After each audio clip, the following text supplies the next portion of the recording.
Aujourd'hui, nous allons voir ensemble l'éditeur de texte et les filtres associés. Alors, qu'est-ce que l'éditeur de texte? Eh bien, c'est en l'occurrence CK Editor qui a été inclus dans le cœur de Drupal 8 et qui vous permet par conséquent de pouvoir éditer les corps de texte avec du gras, de l'italique, du souligné, un peu comme on pourrait le voir dans Word par exemple ou OpenOffice. Ce système est en fait complètement lié au système de filtres dans Drupal, puisque on va décider quelles sont par exemple les balises qui vont être attachées à un filtre, quelles sont les balises qui vont être autorisées, quelles sont les balises qui ne vont pas être autorisées, et donc quels sont les boutons qui vont être autorisés. On a également dans Drupal la capacité de réaliser une édition rapide et par conséquent de modifier un certain nombre de choses en front office de manière assez aisée et rapide. On va tout de suite en voir une démonstration. Regardons d'abord dans les configurations. J'ai ici dans les configurations la rédaction de contenu et les formats texte et éditeur, puisque je vous ai dit que les deux étaient complètement liés. Par défaut, je vais avoir un certain nombre de formats de texte de disponibles, d'accord. Basique HTML, restricted HTML, full HTML, plain text. Alors plain text, pas d'éditeur de texte, rien en l'occurrence. On va avoir juste la capacité de rentrer du texte, restricted HTML identique, et full basique, on va avoir tout simplement la capacité de mettre du HTML avec différents niveaux. On va voir qu'on peut aussi également ajouter un format de texte nous-mêmes et donc définir notre propre format de texte. Mais tout d'abord, allons voir les formats de texte par défaut de Drupal. Basic HTML. Basic HTML va être assigné à un certain nombre de rôles. Ces cases à cocher sont exactement les mêmes que celles qu'on peut aller voir si on va aller gérer les utilisateurs dans les droits d'accès.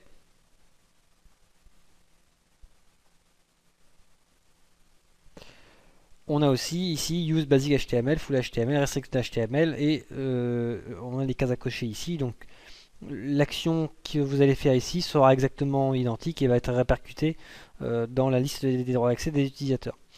Par défaut, Drupal, soit vous décidez de mettre un éditeur de texte, soit vous décidez de ne pas en mettre.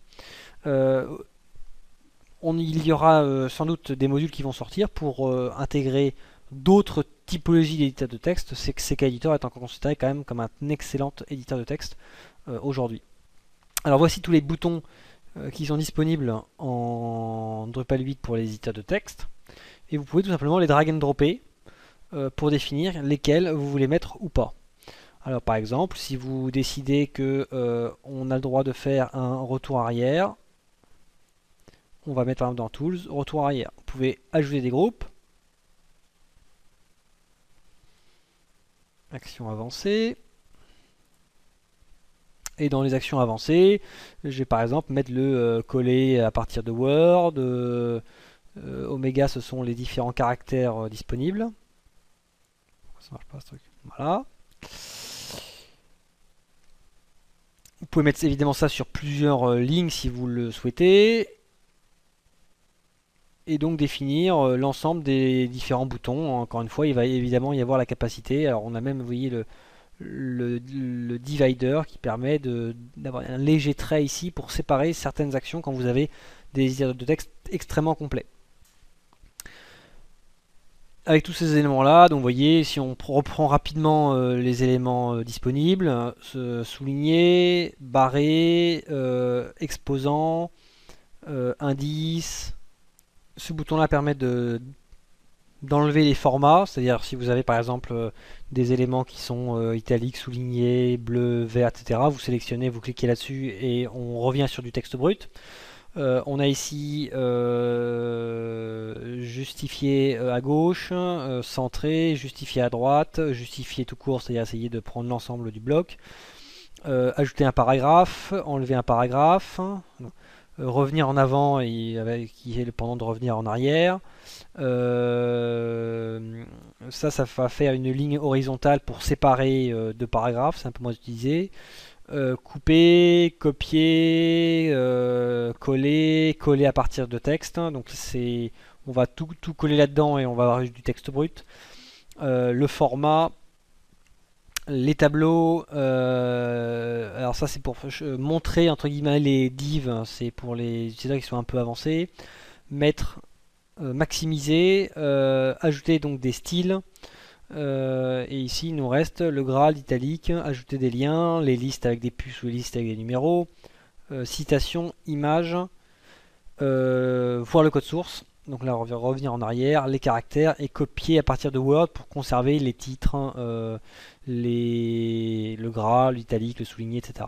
Voilà. Donc là on a fait à peu près le tour de l'ensemble des boutons disponibles que vous pouvez activer ou désactiver. Alors on a un plugin un peu spécial pour traiter la partie image, c'est-à-dire autoriser le chargement des images directement via l'éditeur en cliquant sur ce bouton là, hein, on fera une petite démonstration juste après. Et par conséquent, si j'utilise cette fonctionnalité, je vais définir le répertoire dans lequel les images vont être chargées, le poids des images ainsi que leur dimension. Voilà. Ensuite, j'ai un certain nombre de filtres de sortie. Ce que va faire Drupal, c'est qu'une fois qu'il a en entrée les données, s'il les resserre à l'utilisateur, c'est à ce moment-là qu'un script malicieux peut se déclencher. Et ce script malicieux ne pourra pas être déclenché parce que Drupal va a posteriori le filtrer. Donc il faut bien comprendre deux choses. C'est que d'abord, le filtre, il sert à filtrer, c'est-à-dire à faire de la sécurité, c'est-à-dire a posteriori, comme je vous disais, je vais aller supprimer un certain nombre de balises ou autoriser que certaines balises. Bon. Mais deux, le système de filtrage, et on le voit ici, on a un certain nombre d'options. On va un peu les activer un peu toutes pour voir un peu à quoi elles correspondent. Les options qu'on a là vont pas seulement filtrer en termes de sécurité, mais vont aussi aller altérer ce qui aura été entré en input pour aller changer des tokens, corriger du HTML défectueux, etc., etc. Donc quand on voit ici, en fait, le principal élément qui permet dans le cœur de gérer la sécurité, c'est ce filtre-là, c'est-à-dire limiter les tags HTML. Donc vous voyez, si je coche ici, il va disparaître là. Ici, j'ai le poids des différents filtres qui vont être organisés. Généralement, le poids tel quel fonctionne bien, mais il peut arriver que je souhaite limiter les tags, par exemple, à la sortie, c'est-à-dire après que chacun des filtres qui sont ici ait fait leur travail. Voilà. Donc, en termes de sécurité, par exemple, il vaut mieux mettre ce filtre en dernier pour qu'il puisse traiter non seulement les éléments qui ont été entrés, mais également toutes les opérations qui vont être faites par les filtres précédents vont être également refiltrées derrière. Donc le poids a aussi son importance. Et ensuite, pour certains de ces éléments, on va avoir potentiellement des configurations supplémentaires. Donc là, quand je suis sur la limitation des tags HTML, je vais avoir quels sont les tags HTML que j'autorise. Donc j'autorise la balise A, donc ce sont les liens, l'italique, le gras, la citation, le code, etc. etc., etc. Voilà. On va pas tous les faire, mais les titres, les surtitres, les passages de la ligne, les images, etc. etc. Et donc l'ensemble de ces balises-là, généralement, correspondent à un des boutons qu'on a vu ici. Hein. Donc le A, ça va être le lien ici. On a dit qu'on autorisait la balise strong et EM, donc gras et souligné, enfin et italique, les voilà. On pourrait également éventuellement autoriser la balise soulignée et on pourrait par conséquent rajouter l'élément souligné ici. Donc à chaque balise va correspondre un bouton derrière.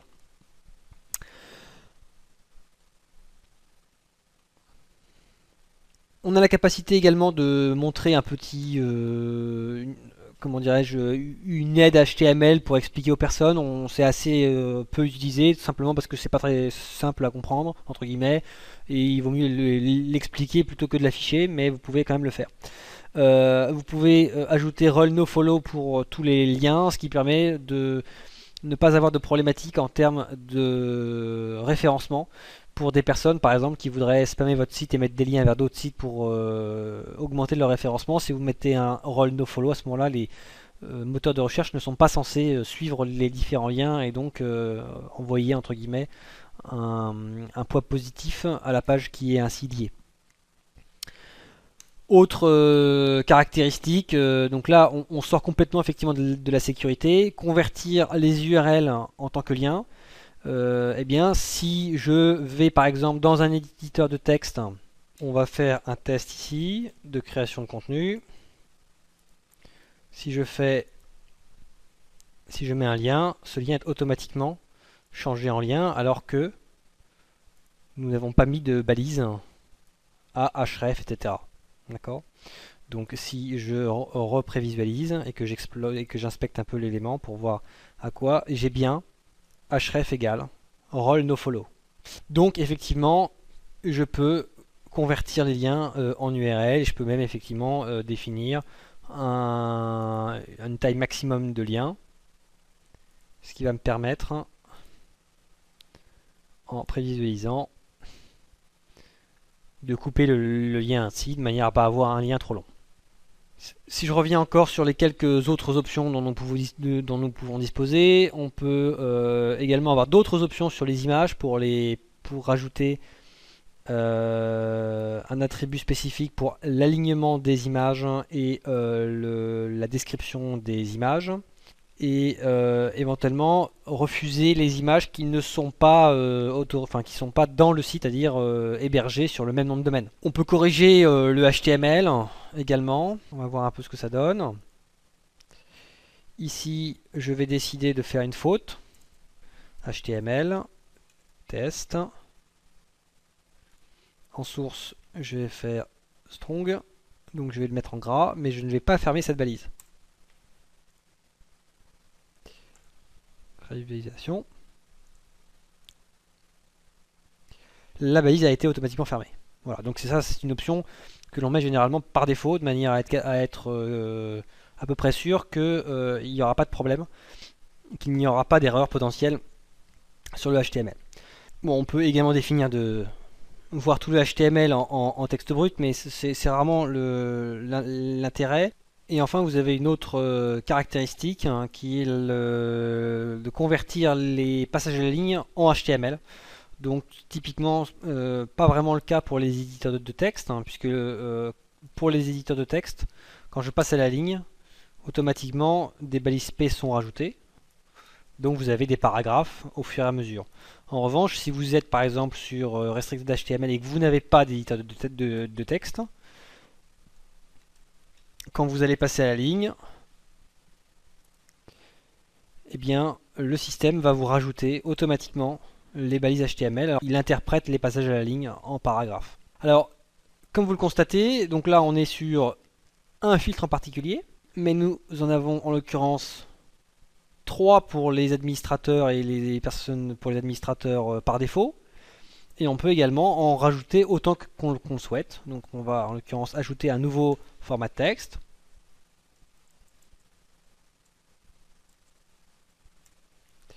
Définir que c'est l'administrateur par exemple qui y a droit, que nous allons avoir CK Editor, par conséquent nous allons pouvoir configurer CK Editor. Donc on va laisser gras, italique, on va pouvoir éventuellement reformater. Hop, rajouter des formats, des styles, des tableaux, etc. etc. Nous n'allons pas limiter les filtres HTML, donc généralement ce qu'on va faire, c'est si on ne veut pas faire de restrictions spécifiques, on va surtout corriger le HTML défectueux. Voilà. Attention, si vous faites ça, on va voir après que ça suppose quand même qu'en termes de sécurité, vous avez une confiance absolue dans la personne qui va aller travailler votre contenu. J'ajoute un nouveau contenu. Ici, j'ai donc bien mon format de texte perso qui a été créé. Automatiquement, il va aller changer les configurations du format de CK Editor.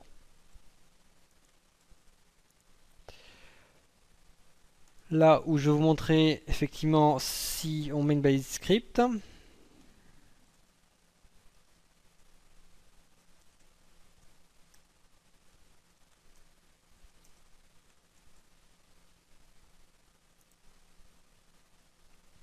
J'ai bien awk. D'accord. Donc, si vous n'avez pas pleinement confiance dans votre contributeur, vous devez impérativement, dans la configuration, restreindre les balises HTML autorisées. D'accord? Avec du JavaScript, on peut faire à peu près n'importe quoi, on peut rediriger la personne, changer des bouts de page, récupérer sa session, etc. etc. Donc c'est vraiment très très important. Alors ici, on peut effectivement passer par exemple de full HTML à basic HTML et le système va nous dire attention, vous êtes en train de changer d'un format à un autre. Certaines balises en l'occurrence ne sont pas autorisées et par conséquent il va y avoir des pertes. Effectivement, si je continue, je vois s'afficher alerte hoc et ma balise de script a disparu. Donc CK Editor, en plus du filtrage Drupal, va réaliser effectivement un nettoyage. Comme je vous l'avais expliqué, si ici je mets des balises script,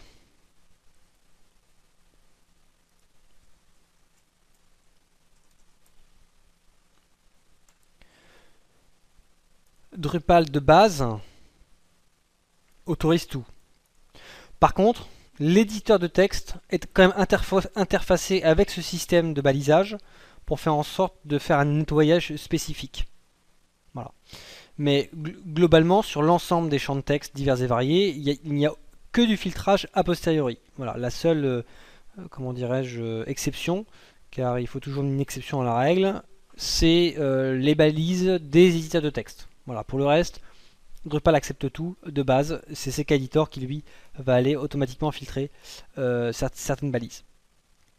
Et c'est pour ça qu'il va vous afficher ce message d'erreur. Généralement, l'objectif, c'est de faire en sorte que les utilisateurs n'aient pas vraiment le choix des filtres. On définit les filtres auxquels ils ont accès et puis ils n'ont pas à changer entre l'un et l'autre des filtres. Ça va être, chaque rôle va avoir éventuellement son filtre et la capacité de. Alors là où il faut quand même faire attention à cet élément-là, c'est que quelqu'un qui n'a pas accès à un filtre ne pourra pas faire de modifications sur le champ de texte correspondant. Si moi, administrateur, je réalise quelque chose en full HTML et que le contributeur veut venir me modifier, à ce moment-là, le problème c'est que le contributeur ne pourra pas modifier ce champ de texte car il n'y aura pas accès. Enfin, vous avez une autre fonctionnalité d'édition rapide. Cette fonctionnalité d'édition rapide, elle est disponible partout, à la fois sur la page, mais également dès que le contenu est affiché en mode, quel que soit le mode, ça peut être le mode accroche par exemple. Ici, vous avez une édition rapide. Quand vous cliquez sur l'édition rapide, l'ensemble des éléments devient modifiable. Inline.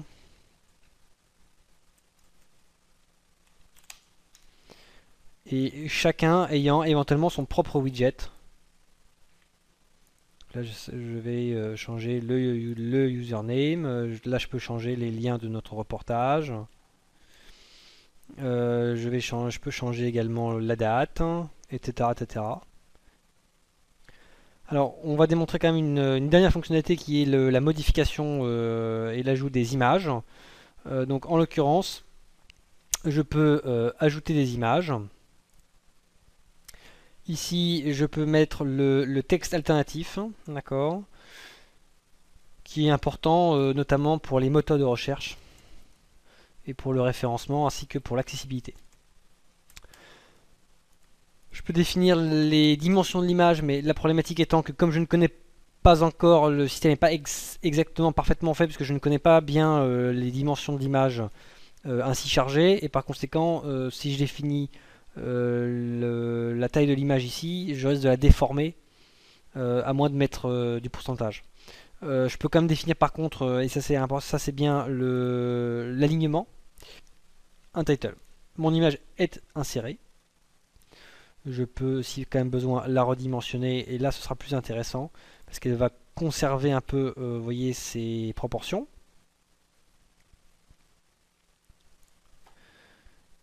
J'enregistre et j'ai bien mon image qui est ici. On remarquera que sur la partie Quick Edit, en tout cas pour le moment, l'édition des images n'est pas possible et il est par conséquent plutôt recommandé non pas de passer par le système d'insertion d'images sur l'éditeur de texte, mais de créer un champ image comme on l'a fait ensemble.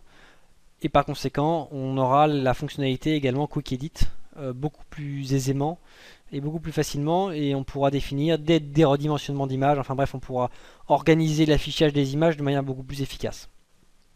Nous avons donc vu que CK Editor est inclus dans le cœur de Drupal, et il est configurable au niveau des boutons que l'on va organiser en fonction de chacun des filtres qui vont être attribués aux utilisateurs, ainsi que attachés à tel ou tel champ.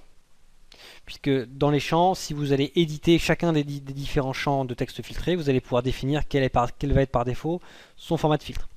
De plus, les filtres sont l'occasion de retraiter a posteriori le HTML, donc de le corriger, de changer des liens, éventuellement de changer un token, c'est-à-dire un caractère de remplacement en quelque chose d'autre, etc., etc. Et donc d'être capable de faire énormément de retraitements possibles et imaginables sur le HTML qui va être inséré à l'intérieur d'un texte filtré. On a une gestion inline dans CK Editor pour faciliter le chargement dans le cœur du système. Cependant, on a vu ensemble qu'il était qu'il n'était pas vraiment suffisamment efficace et qu'il valait mieux, en tout cas pour le moment, traiter les images dans des champs séparés. Et enfin, on a un système de Quick Edit qui fonctionne également avec CK Editor et qui nous permet d'avoir des widgets très spécifiques et de pouvoir faire de l'édition entre guillemets inline rapide sur l'ensemble des éléments affichés, que ce soit, enfin quelle que soit la manière d'afficher, c'est-à-dire accroche, comment dirais-je, page pleine, etc. Ce que cela suppose d'ailleurs, c'est que en mode accroche évidemment ou en mode pleine page, on ne peut modifier que les éléments qui sont visibles. Donc si à un moment donné vous voulez dépublier le contenu, vous n'avez pas d'autre choix qu'à d'aller dans la modification, d'aller dans les paramètres et de décocher la case publier. Voilà. Quick Edit ne permet que de faire des petites, comment dirais-je, des petites corrections, par exemple orthographiques rapidement.